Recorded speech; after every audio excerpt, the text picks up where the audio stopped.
سلیمان علیہ السلام نے بیت المقدس کو از سر نو تعمیر کرنے کا فیصلہ کیا۔ بیت المقدس کو از سر نو، بیت المقدس جو ہے وہ پہلی مرتبہ جب فرشتوں نے کعبہ بنایا تھا تو اس کے ٹھیک 40 سال کے بعد بیت المقدس بھی فرشتوں نے بنایا تھا۔ ایک روایت یہ بھی ہے کعبہ اور بیت المقدس کے درمیان 40 سال کا فاصلہ ہے۔ پھر اس کے بعد وہ ٹوٹتا رہا، بنتا رہا، جیسے کعبے کا حال ہوا تو سلیمان علیہ السلام نے اس کو تعمیر کرنا چاہا تو سلیمان علیہ السلام کے ہاتھ پر اللہ نے دیو کو، جنات کو مسخر کر دیا تھا۔ تو حضرت سلیمان علیہ السلام جو دیو ہوتے تھے، جنات کی ایک شکل ہے دیو، دیو کا مطلب شیطان کے بھی ہوتے ہیں، شیاطین بھی مسخر تھے۔ تو جو خبیث جنات ہوتے ہیں آپ ان کو کہتے ہیں کہ دریا میں گوتے لگاؤ اور اس سے موتی نکال کے لاؤ، اور وہ موتی نکال کے لاتے اور آپ جناتوں کو حکم دیتے کہ وہ بیت المقدس کو تعمیر کریں۔ اب بیت المقدس جب تعمیر ہوتا رہا اس کا تھوڑا سا کام بچ گیا، اور تھوڑا سا کام بچ گیا اور حضرت سلیمان علیہ السلام کا وقت وصال قریب آ گیا۔ تو سلیمان علیہ السلام اپنی لاٹھی کو، اپنی عصا کو ٹیک لگا کر کھڑے رہے اور جناتوں سے کام کرواتے رہے۔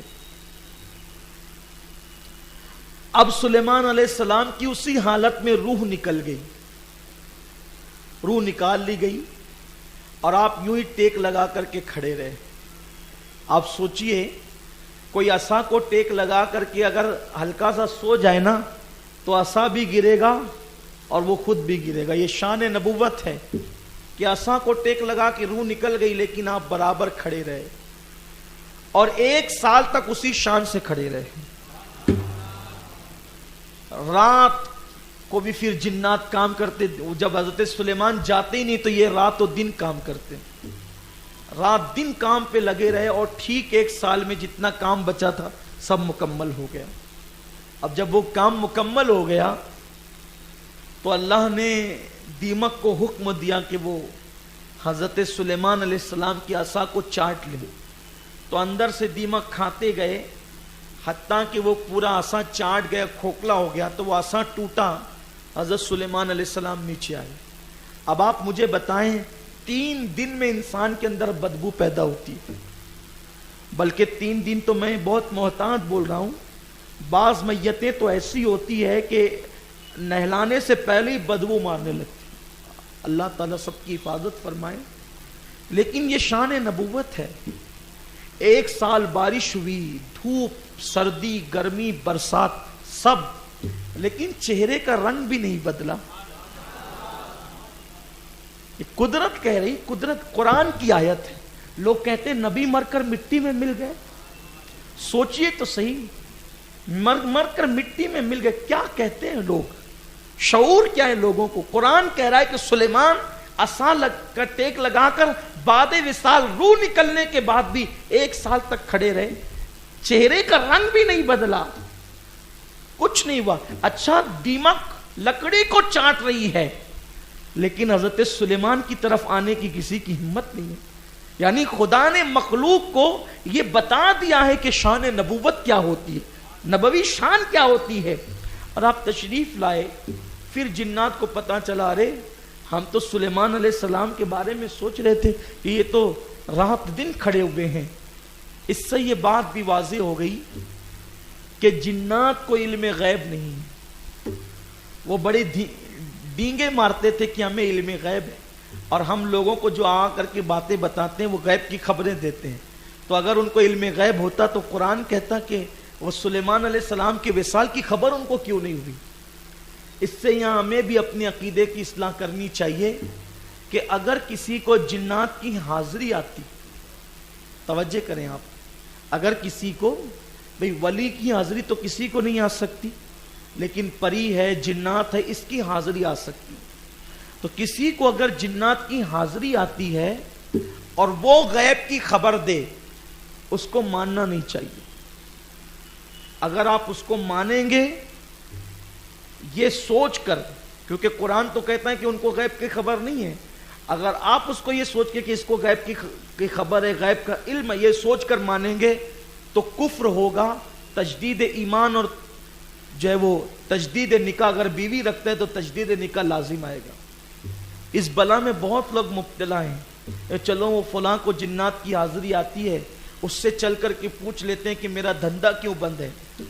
جیسے تم ہو ویسے وہ ہے، اس کو کیا خبر. قرآن کہہ رہا ہے، قرآن کو نہ مانو گے تو کس کو مانو گے. ہاں یہ ایک الگ بات ہے، ایک میٹر الگ ہے. جنات کہیں خود جا کر دیکھ کر خبر آ کر کے بتائے، یہ الگ عنوان ہے. جیسا کہ عفریت نے کہا تھا کہ میں آپ کی محفل ختم ہونے سے پہلے لاؤں گا. مطلب کیا کہ وہاں جائے گا اور لائے گا نا. تو اگر اب وہ وہاں جا کر کے دیکھ کر کے خبر لاتا ہے تو یہ غیب کی خبر نہیں ہوگی، کیونکہ وہ تو دیکھ کر رہا ہے، مشاہدہ ہے نا یہ. اس لیے اس کے اندر تفصیل ہے، اس پہ غور کرنا چاہیے. اور یہی ہمارے علماء کا فتویٰ بھی ہے کہ اگر کوئی جنات کو غیب داں مانتا ہے کہ وہ غیب کی خبریں بتاتے ہیں تو یہ قرآن مقدس کی نص کے خلاف ہے. اور اس میں مزید تفصیلات انشاءاللہ پھر کبھی آپ کے سامنے پیش کی جائے گی. اللہ تعالی ہم سب کو حضرت سیدنا سلیمان علیہ السلام اور حضرت داؤد علیہ السلام کے فیوز و برکات سے مالا مال فرمائیں. 2-3 منٹ کے لیے ٹیچروں کو ریٹائرڈ ہونے کے بعد جو پینشن ملتی ہے اسے لینا جائز ہے؟ ہاں بالکل جائز ہے.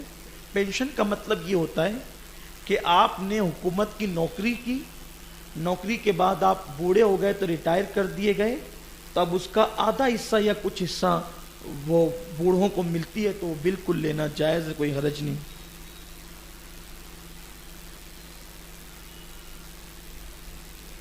یہ دوسرا سوال دیا ہوا ہے لیکن وہ اختلافی ہے، میں اس کو نہ پڑھتا ہوں نہ اس کا جواب دیتا ہوں. جس کو ملنا ہے وہ مجھ سے ڈائریکٹ مل کر کے اس کو پوچھ لیں. تیسرا سوال ہے کہ کفن کا رنگ سفید ہونا ضروری ہے یا نہیں. تو سنت تو یہی ہے کہ کفن کا رنگ سفید ہو، یہی سنت ہے، یہی حضور صلی اللہ علیہ وآلہ وسلم کی تعلیم ہے کہ اپنے مردوں کو سفید رنگ کے کفن دو، اور یہی اسی پر امت کا عمل بھی ہے. لیکن اگر کہیں ایسا ہو کہ سفید رنگ میسر نہ آتا ہو، جیسے اللہ نہ کرے کبھی فساد ہو جائے اور کسی کا انتقال ہو جائے، اب نکل ہی نہیں سکتے گھر کے باہر، اور گھر سے لے کر قبرستان تک چند لوگوں کو جانے کی اجازت ہے، وہ بھی رکشہ میں یا ایمبولینس وغیرہ میں، اور کہیں نہیں جا سکتے، تو اب سفید کپڑا میسر نہیں ہے، سفید کفن نہیں ملتا. تو ایسی صورت میں جس کلر کا ملے اس کلر کا کفن دیا جا سکتا ہے. لیکن سنت یہی ہے کہ سفید دیا جائے. اگر سفید نہ ملے، عذر ہے، تو جو کلر چاہیں دے سکتے ہیں. ویسے حضرت صابر پاک رضی اللہ تعالیٰ عنہ کی زندگی میں جو کتابیں جو ان کی حیات میں لکھی ہوئی ہے، تو اس کتاب کے اندر میں نے یہ پڑھا ہے. اب کہاں تک سچ ہے یہ تو مصنف جانے اور اللہ جانے، لیکن اس میں یہ بات لکھی ہوئی ہے کہ صابر پاک نے وصیت فرمائی تھی کہ زندگی میں میں جو گیرو رنگ کا کلر استعمال کرتا تھا، جو صابری کلر ہم جس کو کہتے ہیں، جو کلر میں استعمال کرتا تھا، میرا کفن بھی اسی کلر کا ہونا چاہیے. آپ نے یہ وصیت فرمائی تھی.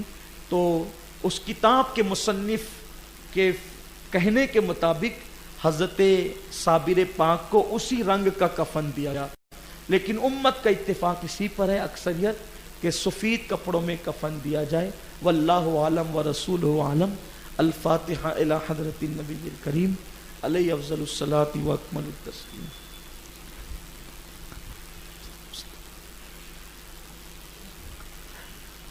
ان اللہ وملائکتہ یصلون علی النبی یا ایھا الذین آمنوا صلوا علیہ وسلموا تسلیما. رب صل وسلم دائما ابدا علی حبیبک خیر الخلق کلہم. صلاۃ و سلام علیک یا جد الحسن والحسین وافوض امری الی اللہ ان اللہ بصیر بالعباد برحمتک یا